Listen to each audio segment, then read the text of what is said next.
Voici le témoignage d'un bouddhiste mort, et amené dans l'enfer et le ciel, par notre Seigneur Jésus-Christ, afin d'avertir les bouddhistes et les autres religions, à croire au Fils de Dieu.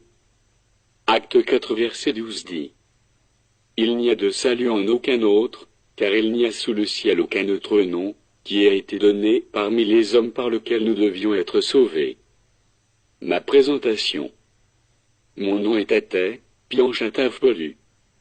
Je suis né en 1958 à Bogala, dans le delta de l'Irrawaddy, au Myanmar austral, Birmanie. À l'âge de 13 ans, j'avais quitté l'école pour travailler dans la pirogue de pêche. À 16 ans, j'étais devenu le dirigeant de la pirogue. À ce moment j'habitais sur île, Mondalet tout près de Bogala, le lieu où j'étais né. À l'âge de 17 ans, un jour, nous avions beaucoup pêché, et le filet était plein. À cause de beaucoup de poissons, le crocodile nous suivait, et essayait de nous attaquer. Nous étions effrayés, et nous avions précipité pour vite gagner la côte, et il n'y avait aucun mort. Cet incident avait affecté ma vie.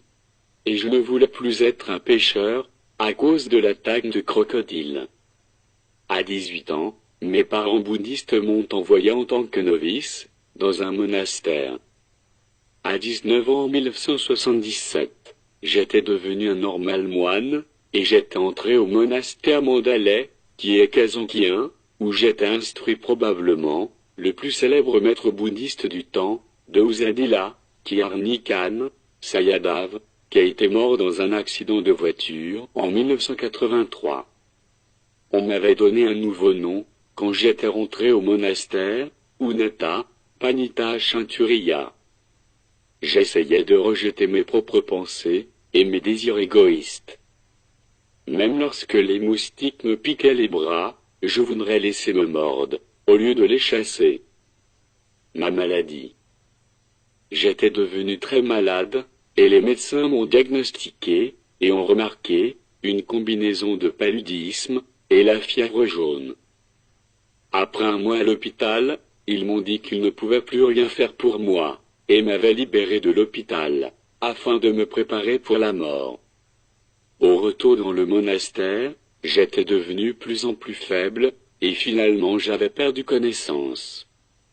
Et puis, j'avais réalisé que j'étais mort plus tard, et mon corps avait commencé à se décomposer, et sentait l'odeur de la mort. Mon cœur avait cessé de battre, et mon corps a été mis dans les rites de nettoyage des bouddhistes. Dans le feu de l'enfer.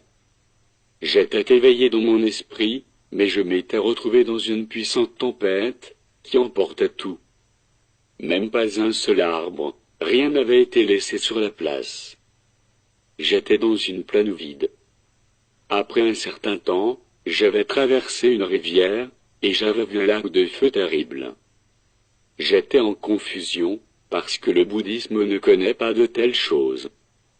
Je ne savais pas que j'étais dans l'enfer, jusqu'à ce que j'avais rencontré Yama, le roi de l'enfer, le seigneur de la mort. Son visage était celui d'un lion, ses pieds comme des serpents, et il avait beaucoup de cornes sur sa tête. Quand je demandais son nom, il m'avait dit: Je suis le roi de l'enfer, le destructeur. J'avais vu alors les robes de couleur safrane des moines du Myanmar dans le feu. Et en le regardant de plus près, j'avais vu la crâne rasée de Usadila, Kyarnikan, Sayadaw. Celui qui était mort dans un accident de voiture en 1983. Puis j'avais demandé: Pourquoi est-il dans le feu de l'enfer? Il était un très bon professeur. Il avait une cassette intitulée « Êtes-vous un être humain, ou un chien ?»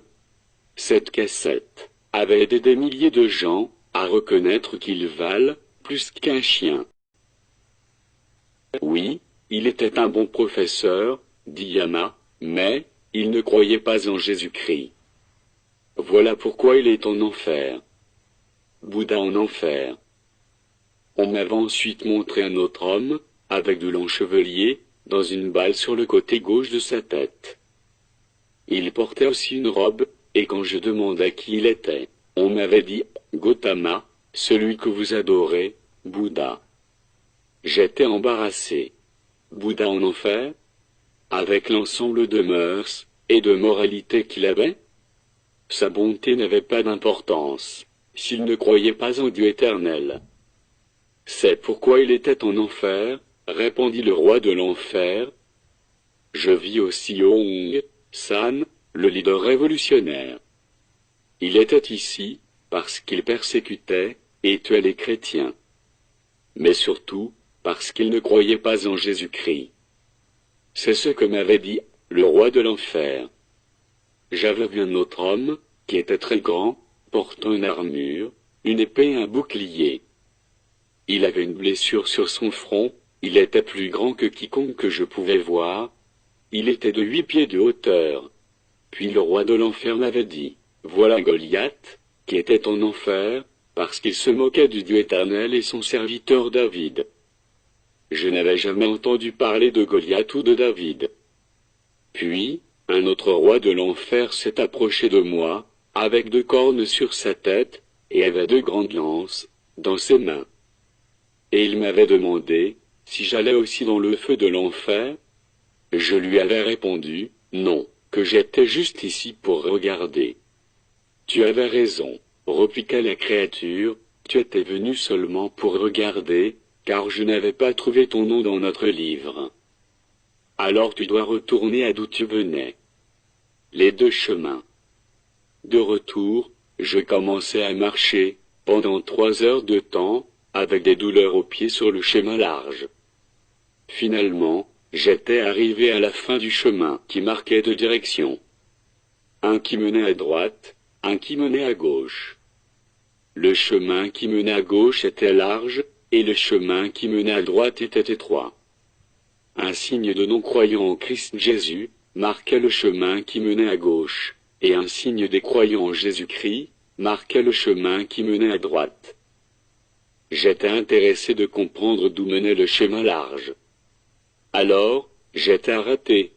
Puis je voyais 3 hommes qui marchaient sur ce chemin, et j'essayais de marcher rapidement pour les joindre, mais je n'y arrivais pas.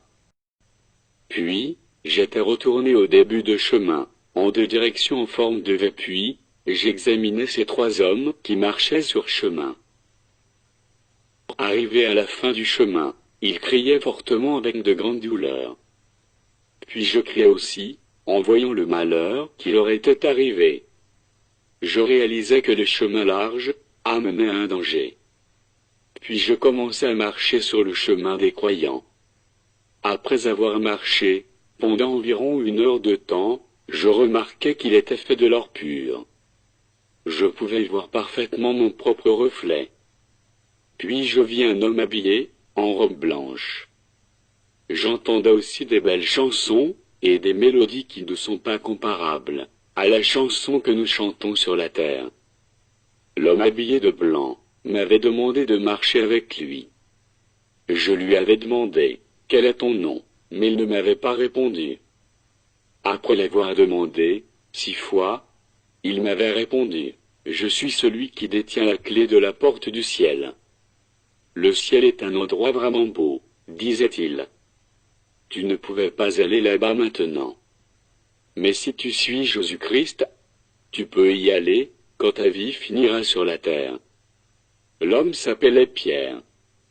Il m'avait dit de m'asseoir, et il m'avait montré la direction de la place du Nord.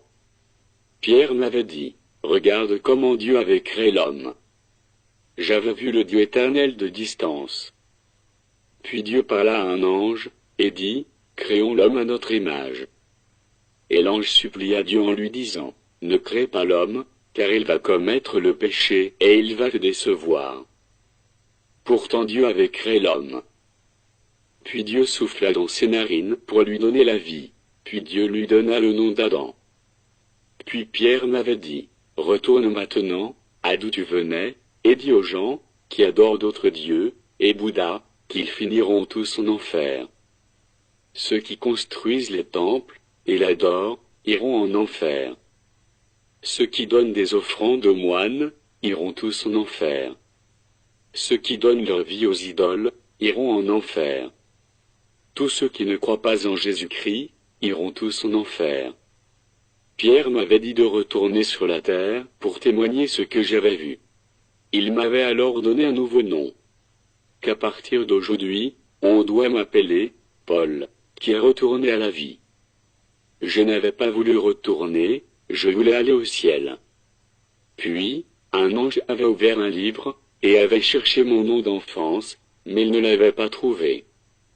Puis il avait cherché le nom que j'avais quand j'étais devenu moine, mais il ne l'avait pas trouvé aussi. Puis Pierre m'avait dit, ton nom n'était pas enregistré ici. Que je devais retourner pour témoigner au peuple de Bouddha. Je retournais sur le chemin en or, puis j'entendais des chansons merveilleuses que je n'avais jamais entendues. Pierre m'avait tenu compagnie en marchant avec moi, jusqu'à mon retour sur la terre. Il m'avait montré l'escalier qui reliait les étoiles et le ciel. L'escalier ne touchait pas la terre, mais il était arrêté en air. Sur l'escalier, j'avais vu beaucoup des anges, d'autres montaient, et d'autres descendaient. Ils étaient très occupés. Puis, je demandai à Pierre qui sont ceux-là. Il m'avait répondu, qu'ils sont des messagers de Dieu. Qu'ils donnaient des rapports de ceux qui croient en Jésus-Christ, et puis les noms de ceux qui ne croient pas en Jésus-Christ. Puis Pierre m'avait dit, c'est mon temps de retourner.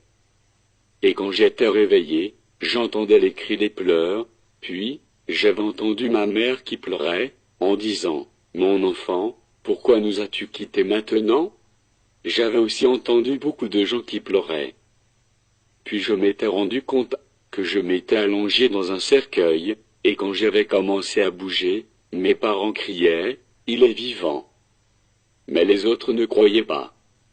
Quand ils me virent, ils étaient gelés par la peur, et ont commencé à crier, c'était un fantôme, et ils commencèrent à courir. Je remarquai que j'étais assis, dans 3,5 litres de liquide odorant environ, qui était sorti de mon corps, quand j'étais mis dans le cercueil. Puis, on m'avait dit, qu'ils étaient sur le point de me crémer, c'est-à-dire brûler. Puis j'avais commencé à expliquer ce que j'avais vu et entendu. Les gens étaient étonnés. Je leur parlais de l'homme que j'avais vu dans l'enfer. Et que c'est les chrétiens qui connaissent la vérité, et les pères qui croyaient, des milliers d'années, étaient déçus. Je leur avais dit, ce que nous croyons est du mensonge. Ils étaient tous étonnés, car ils savaient quel genre de moine j'étais avant. Car si un moine meurt, son nom, l'âge et le nombre d'années de son service comme un moine sont inscrits sur son cercueil. J'étais déjà enregistré comme mort, mais comme vous pouvez le voir, je suis vivant. Voici la fin du témoignage, et que Dieu vous bénisse. Cher auditeur, le ciel est réel, et l'enfer aussi. Que ce témoignage vous amène à faire une décision pour éviter cette souffrance éternelle. Car Dieu a tant aimé le monde qu'il a donné son Fils unique, afin que quiconque croit en lui ne périsse point, mais qu'il ait la vie éternelle. Jean 3 verset 16.